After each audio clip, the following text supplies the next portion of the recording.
The Five Orange Pips by Arthur Conan Doyle, 1859 to 1930. When I glance over my notes and records of the Sherlock Holmes cases between the years 82 and 90, I am faced by so many which present strange and interesting features that it is no easy matter to know which to choose and which to leave.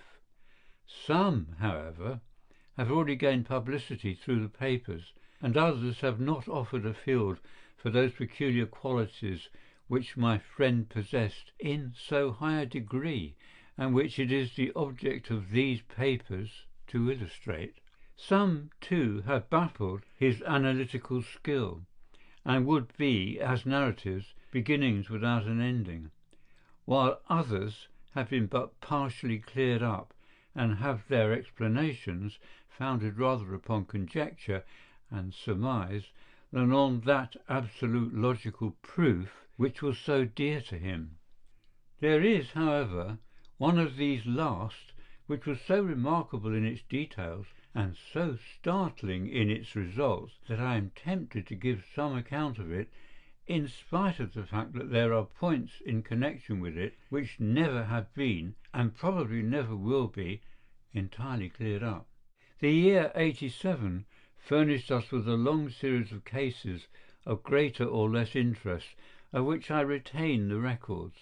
Among my headings under this one 12 months, I find an account of the adventure of the Paradol Chamber, of the Amateur Mendicant Society, who held a luxurious club in the lower vault of a furniture warehouse, of the facts connected with the loss of the British barque Sophie Anderson, of the singular adventures of the Grice Pattersons in the island of Uffa, and finally of the Camberwell poisoning case in the latter, as may be remembered.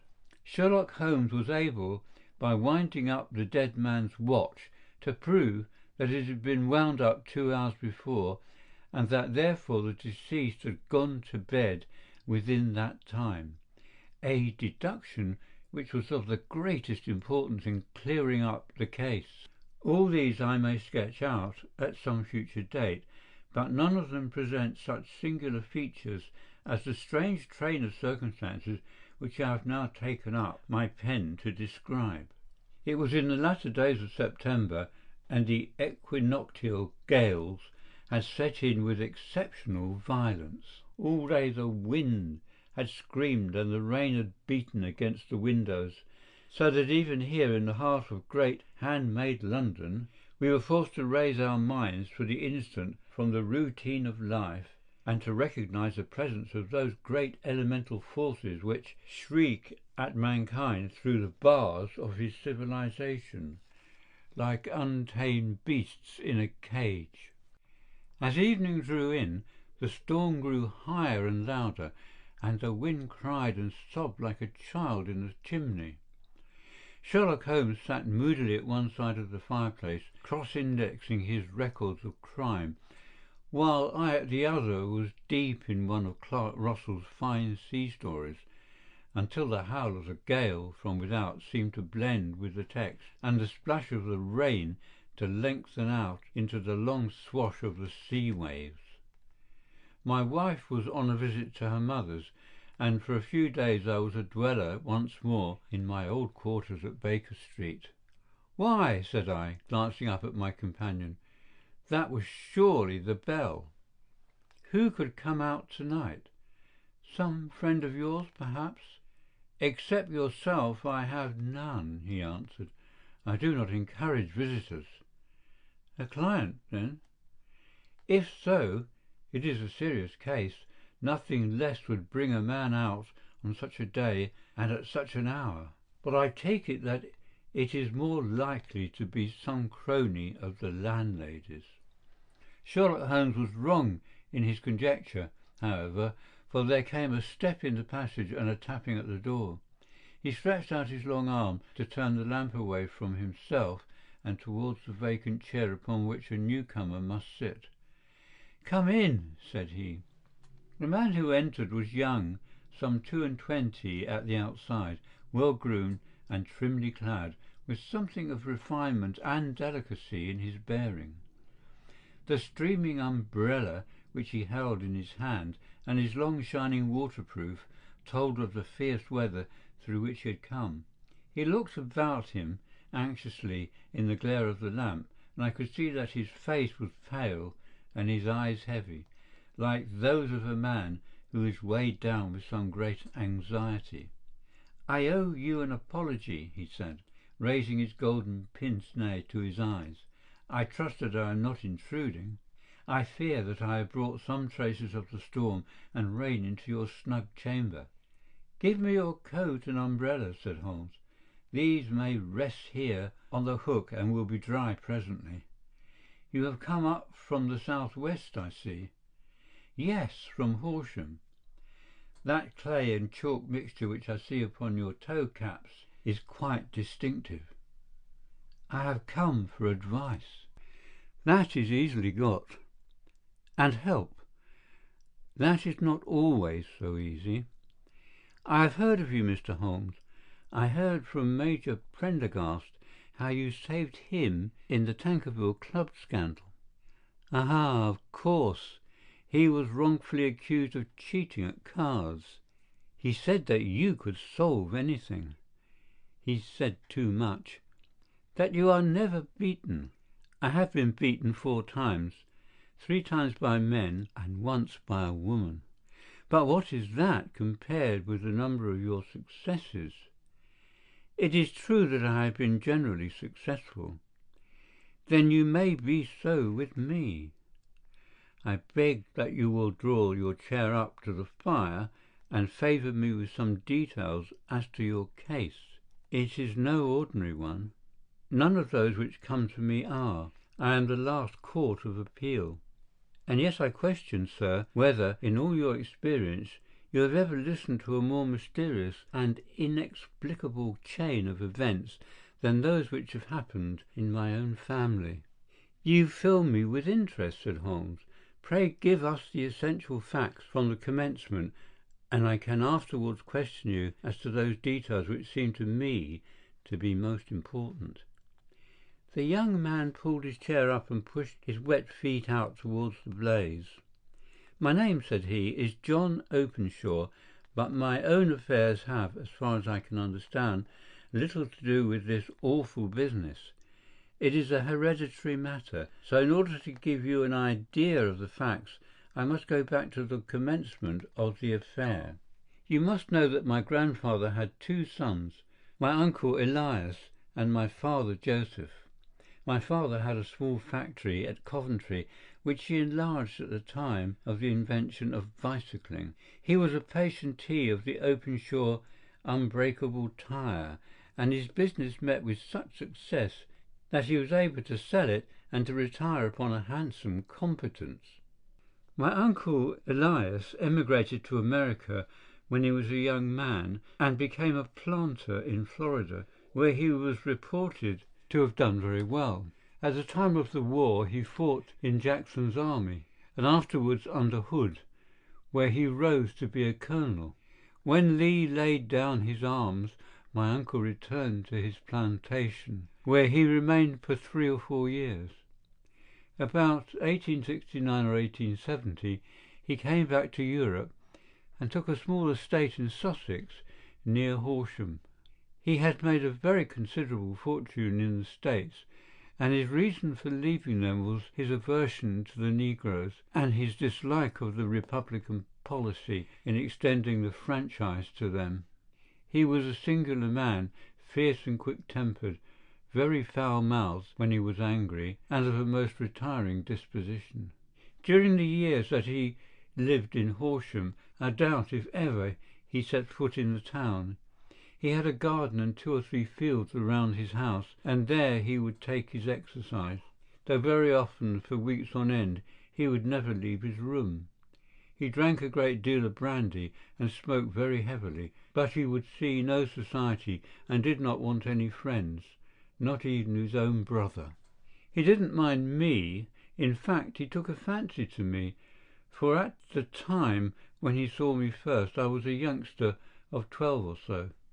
This would be in the year 1878, after he had been 8 or 9 years in England. He begged my father to let me live with him, and he was very kind to me in this way. When he was sober he used to be fond of playing backgammon and draughts with me, and he would make me his representative both with the servants and with the tradespeople, so at the time that I was 16 I was quite master of the house. I kept all the keys and could go where I liked and do what I liked, so long as I did not disturb him in his privacy. There was one singular exception, however, for he had a single room, a lumber room up among the attics, which was invariably locked, and which he would never permit either me or anyone else to enter. With a boy's curiosity I have peeped through the keyhole, but I was never able to see more than such a collection of old trunks and bundles as would be expected in such a room. One day, it was in March 1883, a letter with a foreign stamp lay upon the table in front of the Colonel's plate. It was not a common thing for him to receive letters, for his bills were all paid in ready money, and he had no friends of any sort. "From India," said he as he took it up. "Pondicherry postmark. What can this be?" Opening it hurriedly, out there jumped 5 little dried orange pips, which pattered down upon his plate. I began to laugh at this, but the laugh was struck from my lips at the sight of his face. His lip had fallen, his eyes were protruding, his skin the colour of putty, and he glared at the envelope which he still held in his trembling hand. "K, K, K!" he shrieked, and then, my God, my sins have overtaken me." "What is it, uncle?" I cried. "Death," said he, and rising from the table he retired to his room, leaving me palpitating with horror. I took up the envelope and saw, scrawled in red ink upon the inner flap, just above the gum, the letter K 3 times repeated. There was nothing else save the 5 dried pips. What could be the reason of his overpowering terror?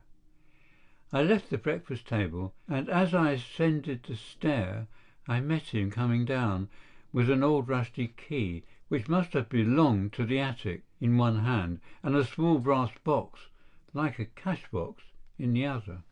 "They may do what they like, but I'll checkmate them still," said he with an oath. "Tell Mary that I shall want a fire in my room to-day, and send down to Fordham, the Horsham lawyer." I did as he ordered, and when the lawyer arrived I was asked to step up to the room. The fire was burning brightly, and in the grate there was a mass of black, fluffy ashes as of burned paper, while the brass box stood open and empty beside it. As I glanced at the box I noticed with a start that upon the lid was printed the treble K which I had read in the morning upon the envelope. "I wish you, John," said my uncle, "to witness my will. I leave my estates, with all its advantages and all its disadvantages, to my brother, your father, whence it will, no doubt, descend to you. If you can enjoy it in peace, well and good. If you find you cannot, take my advice, my boy, and leave it to your deadliest enemy. I'm sorry to give you such a two-edged thing, but I can't say what turn things are going to take. Kindly sign the paper where Mr. Fordham shows you." I signed the paper as directed, and the lawyer took it away with him. The singular incident made, as you may think, the deepest impression upon me, and I pondered over it and turned it every way in my mind without being able to make anything of it. Yet I could not shake off the vague feeling of dread which it left behind, though the sensation grew less keen as the weeks passed and nothing happened to disturb the usual routine of our lives. I could see a change in my uncle, however. He drank more than ever, and he was less inclined for any sort of society.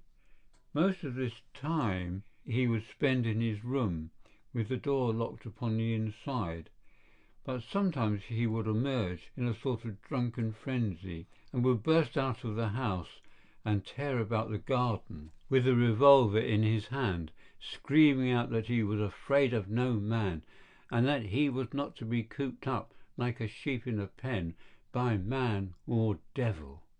When these hot fits were over, however, he would rush tumultuously in at the door and lock and bar it behind him, like a man who can brazen it out no longer against the terror which lies at the roots of his soul. At such times I have seen his face, even on a cold day, glisten with moisture, as though it were new raised from a basin. Well, to come to an end of the matter, Mr. Holmes, and not to abuse your patience, there came a night when he made one of those drunken sallies from which he never came back. We found him, when we went to search for him, face downward in a little green, scummed pool which lay at the foot of the garden. There was no sign of any violence, and the water was but 2 feet deep, so that the jury, having regard to his known eccentricity, brought in a verdict of suicide. But I, who knew how he winced from the very thought of death, had much ado to persuade myself that he had gone out of his way to meet it. The matter passed, however, and my father entered into possession of the estate and of some £14,000 which lay to his credit at the bank. "One moment," Holmes interposed. "Your statement is, I foresee, one of the most remarkable to which I have ever listened. Let me have the date of the reception by your uncle of the letter, and the date of his supposed suicide." "The letter arrived on March 10th, 1883. His death was 7 weeks later, upon the night of May the 2nd. "Thank you. Pray proceed." "When my father took over the Horsham property, he, at my request, made a careful examination of the attic, which had been always locked up. We found the brass box there, although its contents had been destroyed. On the inside of the cover was a paper label, with the initials of KKK repeated upon it, and letters, memorandum, receipts, and a register written beneath. These, we presume, indicated the nature of the papers which had been destroyed by Colonel Openshaw. For the rest, there was nothing of much importance in the attic, save a great many scattered papers and notebooks bearing upon my uncle's life in America. Some of them were of the war time and showed that he had done his duty well and had borne the repute of a brave soldier.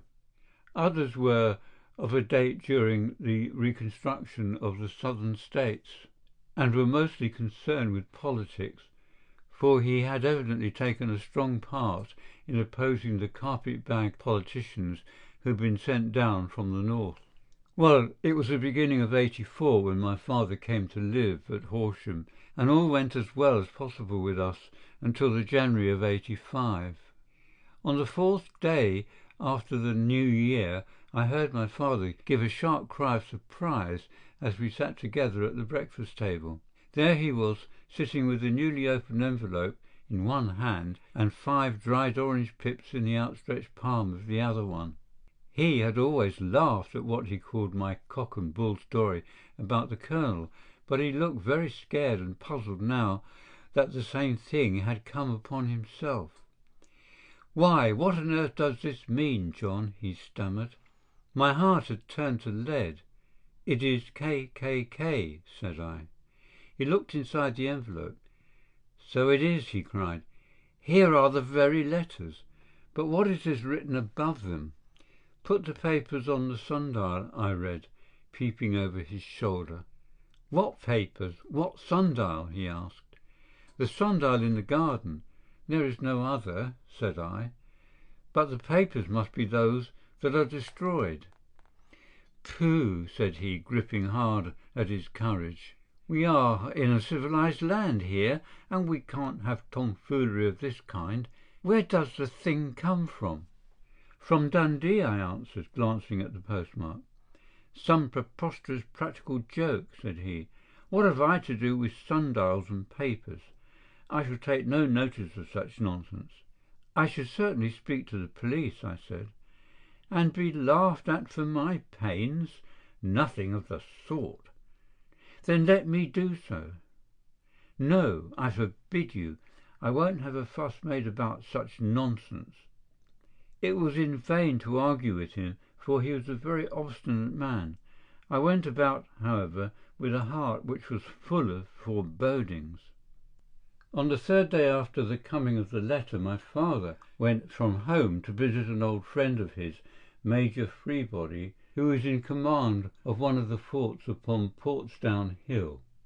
I was glad that he should go, for it seemed to me that he was farther from danger when he was away from home. In that, however, I was in error. Upon the second day of his absence, I received a telegram from the Major imploring me to come at once. My father had fallen over one of the deep chalk pits which abound in the neighbourhood, and was lying senseless, with a shattered skull. I hurried to him, but he passed away without having ever recovered his consciousness. He had, as it appears, been returning from Fareham in the twilight, and as the country was unknown to him and the chalk pit unfenced, the jury had no hesitation in bringing in a verdict of death from accidental causes. Carefully as I examined every fact connected with his death, I was unable to find anything which could suggest the idea of murder. There were no signs of violence, no footmarks, no robbery, no record of strangers having been seen upon the roads. Yet I need not tell you that my mind was far from at ease, and that I was well nigh certain that some foul plot had been woven round him. In this sinister way I came into my inheritance. You will ask me why I did not dispose of it. I answer, because I was well convinced that our troubles were in some way dependent upon an incident in my uncle's life, and that the danger would be as pressing in one house as in another. It was in January '85 that my poor father met his end, and 2 years and 8 months have elapsed since then. During that time I have lived happily at Torsham, and I had begun to hope that this curse had passed away from the family, and that it had ended with the last generation. I had begun to take comfort too soon, however. Yesterday morning the blow fell in the very shape in which it had come upon my father. The young man took from his waistcoat a crumpled envelope, and turning to the table he shook out upon it 5 little dried orange pips. "This is the envelope," he continued. "The postmark is London, Eastern Division. Within are the very words which were upon my father's last message, KKK, and then put the papers on the sundial." "What have you done?" asked Holmes. "Nothing." "Nothing?" To tell the truth, he sank his face into his thin, white hands. "I have felt helpless. I felt like one of those poor rabbits when the snake is writhing towards it. I seem to be in the grasp of some restless, inexorable evil, which no foresight and no precautions can guard against." "Tut, tut!" cried Sherlock Holmes. "You must act, man, or you are lost. Nothing but energy can save you. This is no time for despair." "I have seen the police." "Ah!" But they listened to my story with a smile. "I am convinced that the inspector has formed the opinion that the letters are all practical jokes, and that the deaths of my relations were really accidents, as the jury stated, and were not to be connected with the warnings." Holmes shook his clenched hands in the air. "Incredible imbecility!" he cried. "They have, however, allowed me a policeman who may remain in the house with me." "Has he come with you tonight?" "No, his orders were to stay in the house." Again Holmes raved in the air. "Why did you come to me?" he said. "And above all, why did you not come at once?" "I did not know. It was only today that I spoke to Major Prendergast about my troubles and was advised by him to come to you. It is really 2 days since we had the letter. We should have acted before this. You have no further evidence, I suppose?" than that which you have placed before us, no suggestive detail which might help us. "There is one thing," said John Openshaw. He rummaged in his coat pocket, and, drawing out a piece of discoloured blue-tinted paper, he laid it out upon the table. "I have some remembrance," said he, "that on the day when my uncle burned the papers, I observed that the small unburned margins which lay amid the ashes were of this particular colour. I found this single sheet upon the floor of his room, and I am inclined to think that it may be one of the papers which has, perhaps, fluttered out from among the others, and in that way has escaped destruction. Beyond the mention of pips, I do not see that it helps us much. I think myself that it is a page from some private diary. The writing is undoubtedly my uncle's." Holmes moved the lamp, and we both bent over the sheet of paper, which showed by its ragged edge that it had indeed been torn from a book. It was headed March 1869, and beneath were the following enigmatical notices: 4th, Hudson came. Same old platform. 7th, set the pips on Macaulay, Paramore, and John Swain of St. Augustine. 9th, Macaulay cleared. 10th, John Swain cleared. 12th, visited Paramore. All well. "Thank you," said Holmes, folding up the paper and returning it to our visitor. "And now you must on no account lose another instant. We cannot spare time even to discuss what you have told me. You must get home instantly and act." "What shall I do?" "There is but one thing to do. It must be done at once. You must put this piece of paper which you have shown us into the brass box which you have described. You must also put in a note to say that all the other papers were burned by your uncle, and that this is the only one which remains. You must assert that in such words as will carry conviction with them. Having done this, you must at once put the box out upon the sundial as directed. Do you understand?" "Entirely." "Do not think of revenge or anything of the sort at present. I think that we may gain that by means of the law, but we must have our web to weave, while theirs is already woven. The first consideration is to remove the pressing danger which threatens you. The second is to clear up the mystery and to punish the guilty parties." "Thank you," said the young man, rising and pulling on his overcoat. "You have given me fresh life and hope. I shall certainly do as you advise. Do not lose an instant, and above all take care of yourself in the meanwhile, for I do not think that there can be a doubt that you are threatened by a very real and imminent danger. How do you go back?" "By train from Waterloo." "It is not yet 9. The streets will be crowded, so I trust that you may be in safety. And yet you cannot guard yourself too closely." "I am armed." "That is well. Tomorrow I shall set to work upon your case." "I shall see you at Horsham, then?" "No, your secret lies in London. It is there that I shall seek it."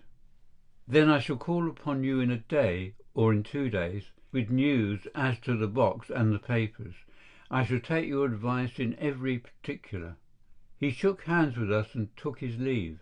Outside the wind still screamed and the rain splashed and pattered itself against the windows. This strange wild story seemed to have come to us from amid the mad elements, blown in upon us like a sheet of seaweed in a gale, and now to have been reabsorbed by them once more. Sherlock Holmes sat for some time in silence, with his head sunk forward and his eyes bent upon the red glow of the fire. Then he lit his pipe, and leaning back in his chair he watched the blue smoke rings as they chased each other up to the ceiling. "I think, Watson," he remarked at last, "that of all our cases we have had none more fantastic than this. Save, perhaps, the sign of 4. Well, yes, save perhaps that. And yet this John Openshaw seems to me to be walking amid even greater perils than did the Sholtos. But have you, I asked, formed any definite conception as to what these perils are? There can be no question as to their nature, he answered. Then what are they? Who is this KKK, and why does he pursue this unhappy family? Sherlock Holmes closed his eyes and placed his elbows upon the arms of his chair and his fingertips together.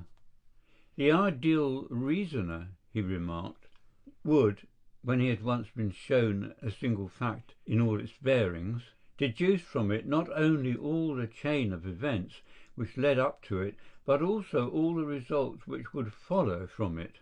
As Cuvier could correctly describe a whole animal by the contemplation of a single bone, so the observer, who has thoroughly understood one link in a series of incidents, should be able to accurately state all the other ones, both before and after. We have not yet grasped the results which the reason alone can attain to. Problems may be solved in a study which have baffled all those who have sought a solution by the aid of their senses. To carry the art, however, to its highest pitch, it is necessary that the reasoner should be able to utilize all the facts which have come to his knowledge, and this in itself implies, as you will readily see, a possession of all knowledge, which, even in these days of free education and encyclopedias, is a somewhat rare accomplishment. It is not so impossible, however, that a man should possess all knowledge which is likely to be useful to him in his work, and this I have endeavoured in my case to do. If I remember rightly, you on one occasion, in the early days of our friendship, defined my limits in a very precise fashion. Yes, I answered, laughing. It was a singular document. Philosophy, astronomy, and politics were marked at 0. I remember botany variable, geology profound as regards the mudstains from any region within 50 miles of town, chemistry eccentric, anatomy unsystematic, sensational literature and crime records unique, violin player, boxer, swordsman, lawyer, and self-poisoner by cocaine and tobacco. Those, I think, were the main points of my analysis. Holmes grinned at the last item. Well, he said, I say now, as I said then, that a man should keep his little brain attic stocked with all the furniture that he is likely to use, and the rest he can put away in the lumber room of his library, where he can get it if he wants it. Now, for such a case as the one which has been submitted to us tonight, we need certainly to muster all our resources. Kindly hand me down the letter K of the American Encyclopedia, which stands upon the shelf beside you. Thank you. Now let us consider the situation and see what may be deduced from it. In the first place, we must start with a strong presumption that Colonel Openshaw had some very strong reason for leaving America. Men at his time of life do not change all their habits and exchange willingly the charming climate of Florida for the lonely life of an English provincial town. His extreme love of solitude in England suggests the idea that he was in fear of someone or something, so we may assume as a working hypothesis that it was fear of someone or something which drove him from America, and to what it was he feared we can only deduce that by considering the formidable letters which were received by himself and his successors. Did you remark the postmarks of those letters? The first was from Pondicherry, the second from Dundee, and the third from London, from East London. What do you deduce from that? They were all seaports, that the writer was on board of a ship. Excellent. We have already a clue. There can be no doubt that the probability The strong probability is that the writer was on board of a ship. And now let us consider another point. In the case of Pondicherry, 7 weeks elapsed between the threat and its fulfilment. In Dundee it was only some 3 or 4 days. Does that suggest anything? A greater distance to travel, but the letter has also a greater distance to come. Then I do not see the point. There is at least a presumption that the vessel in which the man or men are is a sailing ship. It looks as if they always send their singular warning or token before them when starting upon their mission. You see how quickly the deed followed the sign when it came from Dundee. If they'd come from Pondicherry in a steamer, they would have arrived almost as soon as their letter. But as a matter of fact, 7 weeks elapsed. I think that those 7 weeks represented the difference between the mail-boat which brought the letter and the sailing vessel which brought the writer. It is possible, more than that, it is probable, and now you see the deadly urgency in this new case, and why I urged young Openshaw to caution. The blow has always fallen at the end of the time which you would take the senders to travel the distance, but this one comes from London, and therefore we cannot count upon delay. Good God, I cried, what can it mean, this relentless persecution? The papers which Openshaw carried are obviously of vital importance to the person or persons in the sailing ship. I think that it is quite clear that there must be more than one of them. A single man could not have carried out 2 deaths in such a way as to deceive a coroner's jury. There must have been several in it, and they must have been men of resource and determination. Their papers they mean to have, be the holder of them who it may. In this way you see KKK ceases to be the initials of an individual and becomes the badge of a society. But of what society? Have you never, said Sherlock Holmes, bending forward and sinking his voice, have you never heard of the Ku Klux Klan? I never have.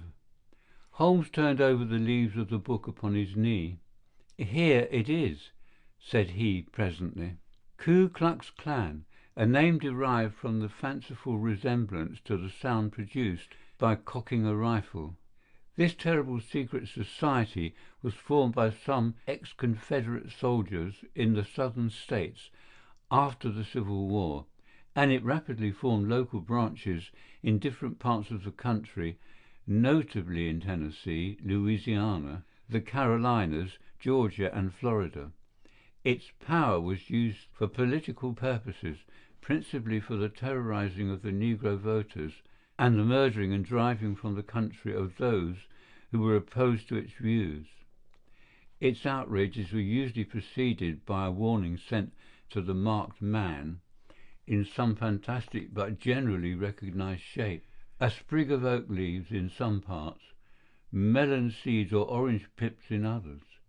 On receiving this, the victim might either openly abjure his former ways or might fly from the country.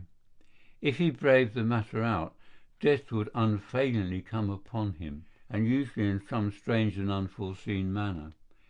So perfect was the organization of the society, and so systematic its methods, that there is hardly a case upon record where any man succeeded in braving it with impunity, or in which any of its outrages were traced home to the perpetrators. For some years the organization flourished in spite of the efforts of the United States government and of the better classes of the community in the South. Eventually, in the year 1869, the movements rather suddenly collapsed, although there have been sporadic outbreaks of the same sort since that date.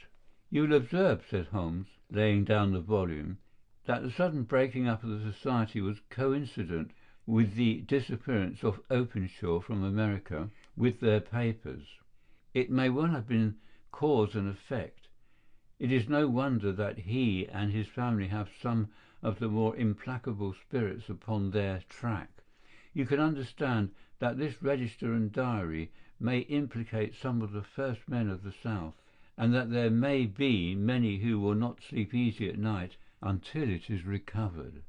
Then the page we have seen is such as we might expect. It ran, if I remember right, sent the pips to A, B and C, and that is, sent the Society's warnings to them. Then there are successive entries that A and B cleared, or left the country, and finally that C was visited, with, I fear, a sinister result for C. Well, I think, Doctor, that we may let some light into this dark place, and I believe that the only chance of young Openshaw has in the meantime is to do what I have told him. There is nothing more to be said or to be done tonight, so hand me over my violin and let us try to forget for half an hour the miserable weather and the still more miserable ways of our fellow men. It had cleared in the morning, and the sun was shining with a subdued brightness through the dim veil which hangs over the great city. Sherlock Holmes was already at breakfast when I came down. "You will excuse me for not waiting for you," said he. I foresee, a very busy day before me in looking into this case of young Openshaw's." "What steps will you take?" I asked. "It will very much depend upon the results of my first inquiries. I may have to go down to Horsham after all." "You will not go there first?" "No, I shall commence with the city. Just ring the bell and the maid will bring up your coffee." As I waited, I lifted the unopened newspaper from the table and glanced my eye over it. It rested upon a heading which sent a chill to my heart. "Holmes!" I cried, "you are too late." "Ah," said he, laying down his cup, "I feared as much. How was it done?" He spoke calmly, but I could see that he was deeply moved. My eye caught the name of Openshaw and the heading, "Tragedy near Waterloo Bridge." Here is the account.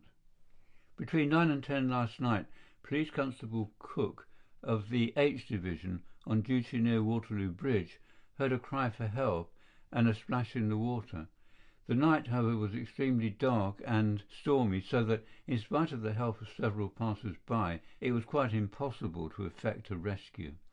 The alarm, however, was given, and by the aid of the water police, the body was eventually recovered.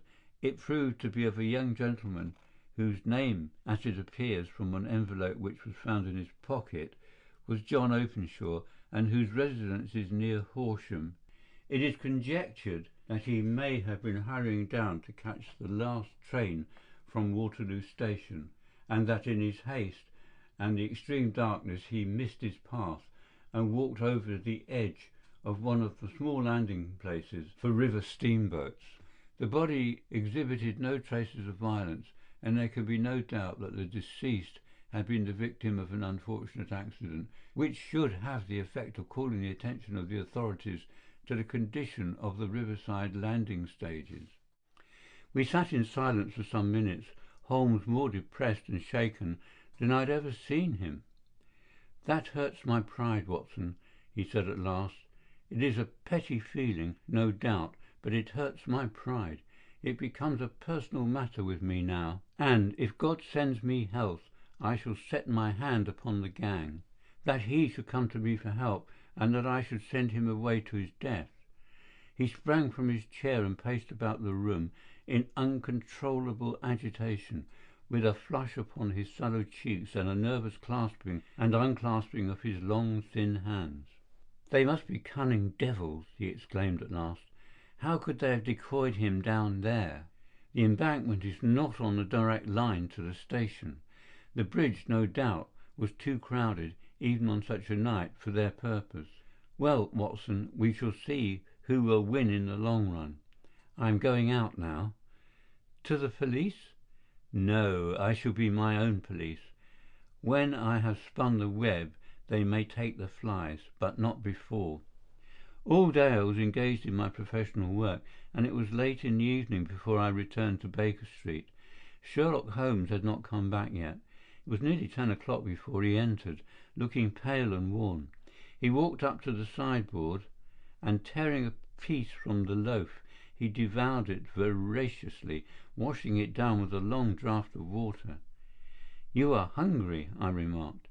"Starving. It had escaped my memory. I've had nothing since breakfast." "Nothing?" "Not a bite. I had no time to think of it." "And how have you succeeded?" "Well, you have a clue?" "I have them in the hollow of my hand. Young Openshaw shall not long remain unavenged. Why, Watson, let us put their own devilish trademark upon them. It is well thought of." "What do you mean?" He took an orange from the cupboard, and tearing it to pieces, he squeezed out the pips upon the table. Of these he took 5 and thrust them into an envelope. On the inside of the flap he wrote S.H. for J.O. Then he sealed it and addressed it to Captain James Calhoun, bark Lone Star, Savannah, Georgia. "That will wait for him when he enters port," said he, chuckling. "It may give him a sleepless night. He will find it as sure as a precursor of his fate as Openshaw did before him." "And who is this Captain Calhoun?" "The leader of the gang. I shall have the others, but he first." "How did you trace it, then?" He took a large sheet of paper from his pocket, all covered with dates and names. "I spent the whole day," said he, "over Lloyd's registers and files of the old papers, following the future career of every vessel which touched at Pondicherry in January and February in '83. There were 36 ships of fair tonnage which were reported there during those months. Of these, one, the Lone Star, instantly attracted my attention, since, although it was reported as having cleared from London, the name is that which is given to one of the States of the Union. Texas, I think. I was not and am not sure which, but I knew that the ship must have an American origin." "What then?" "I searched the Dundee records, and when I found that the bark Lone Star was there in January '85, my suspicion became a certainty. I then inquired as to the vessels which lay at present in the port of London. Yes, the Lone Star had arrived here last week. I went down to the Albert Dock and found that she had been taken down the river by the early tide this morning, homeward bound to Savannah. I wired to Gravesend and learned that she had passed some time ago, and as the wind is easterly, I have no doubt that she is now past the Goodwins and not very far from the Isle of Wight." "What will you do then?" "Oh, I have my hand upon him. He and the 2 mates are, as I learned, the only native-born Americans in the ship. The others are Finns and Germans. I know also that they were all 3 away from the ship last night. I had it from the stevedore who has been loading their cargo. By the time that their sailing ship reaches Savannah, the mail-boat will have carried this letter, and the cable will have informed the police of Savannah that these 3 gentlemen are badly wanted here upon a charge of murder. There is ever a flaw, however, in the best laid of human plans, and the murderers of John Openshaw were never to receive the orange pips, which would show them that another, as cunning and as resolute as themselves, was upon their track. Very long and very severe were the equinoctial gales that year. We waited long for news of the Lone Star of Savannah, but none ever reached us. We did at last hear that somewhere far out in the Atlantic a shattered stern-post of a boat was seen swinging in the trough of a wave, with the letters L.S. carved upon it, and that is all which we will ever know of the fate of the Lone Star. End of The 5 Orange Pips by Arthur Conan Doyle.